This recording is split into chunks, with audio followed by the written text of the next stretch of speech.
Hello বন্ধুরা, আপনারা সকলে কেমন আছেন? কাকুলিস কিচেনে আপনাদের সকলকে স্বাগত জানাই। আজকে আর একটা রেসিপি নিয়ে এসেছি। রেসিপিটা হচ্ছে শিম বেগুন আলু বড়ি দিয়ে তরকারি। এটা শীতের সময়তেই খেতে ভালো লাগে এবং শীতের সময় এই সবজিগুলো সবই পাওয়া যায়। আর এটা বানাতে নিয়েছি আমি আলু। এখানে আমি একটা আলু নিয়েছি এরকমভাবে কেটে নিয়েছি। শিমটা অনেকটা বড়, তার জন্য আমি এটা দুটুকরো করেছি, কিন্তু যেগুলো ছোট সেগুলো গোটাই রাখতে পারেন আপনারা।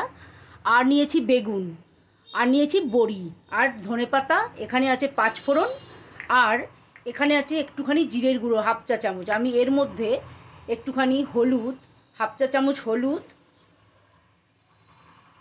আর হাফ চামচ নুন দিয়ে জল দিয়ে গুলে নেব। আর দেব কাঁচা লঙ্কা বাটা। আপনারা কাঁচা লঙ্কা চেরাও দিতে পারেন, আমি বাটাটা ব্যবহার করব। এবার আমরা এটা রান্না করতে নিচ্ছি। আমি একটা কড়াই বসিয়ে তাতে 2 টেবিল স্পুন মতো তেল দিয়েছি। এবার আমি তেলের মধ্যে বড়িটা দিয়ে ভেজে নেব। বড়িটা হোমমেড বড়ি, আমি বাড়িতে তৈরি করেছি। আপনারা যদি এর রেসিপিটা চান আমি নিশ্চয়ই দিতে পারবো। এটা বাড়িতে বানানো বড়ি, খুব কম সময়ের মধ্যেই হয়ে যায় বড়িটা, আর খুব তাড়াতাড়ি শুকিয়েও যায়।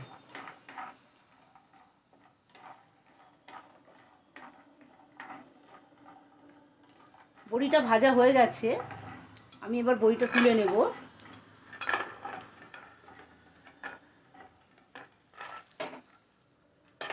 এবার আমি এর মধ্যে দেব পাঁচফোড়ন। পাঁচফোড়নটা দিয়ে আমি এর মধ্যে আলুটা দিয়ে দেব। আলুটা আমি 1 মিনিট মতো আগে ভেজে নেব। এবার আমি এর মধ্যে দিয়ে দেব শিমটা। শিমটা দিয়েও আমি এখানে 2 মিনিট মতো ভেজে নেব। শিমটাও ভাজা হয়ে গেছে। এবার আমি এর মধ্যে এই জল দেওয়া এই মশলাটা, জিরে হলুদ আর নুনটা দিয়ে দিলাম।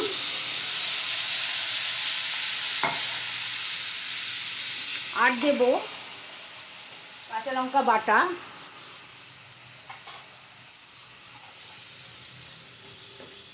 এবার মশলাটা আমি 1 মিনিট মতো একটু কষিয়ে নেব। জিরেটা মশলাটা কষানো হয়ে গেছে। এবার আমি এর মধ্যে জল ঢেলে দেব।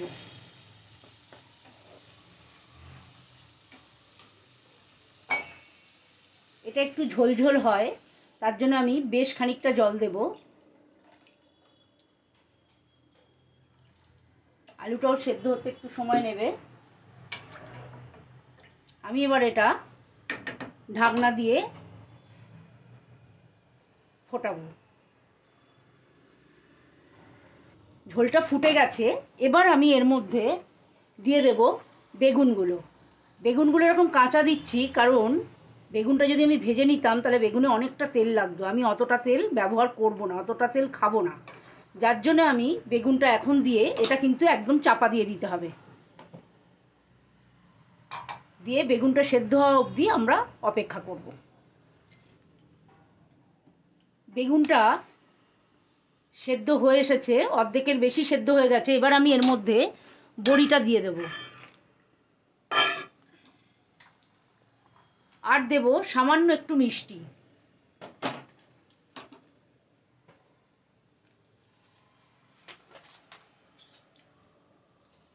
আমি এখানে মিষ্টিতে গুড় ব্যবহার করছি, সামান্য একটু মিষ্টি দিলাম। এবার এটা আমি আবার ঢাকা দিয়ে দেব।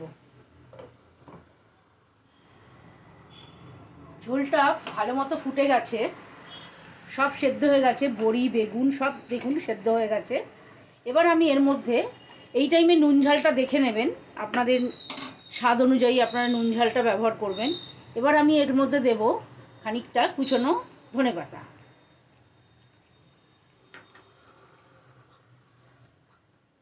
এবার আমি এটা গরম গরম পরিবেশন করব। হয়ে গেছে শিম বেগুন আলু বড়ির পাতলা ঝোল, মশলা ছাড়া একদম নিরামিষ একটা রেসিপি। এবার আমি এটা বন্ধ করে দিলাম। এবার আমি এটা প্লেটিং করছি।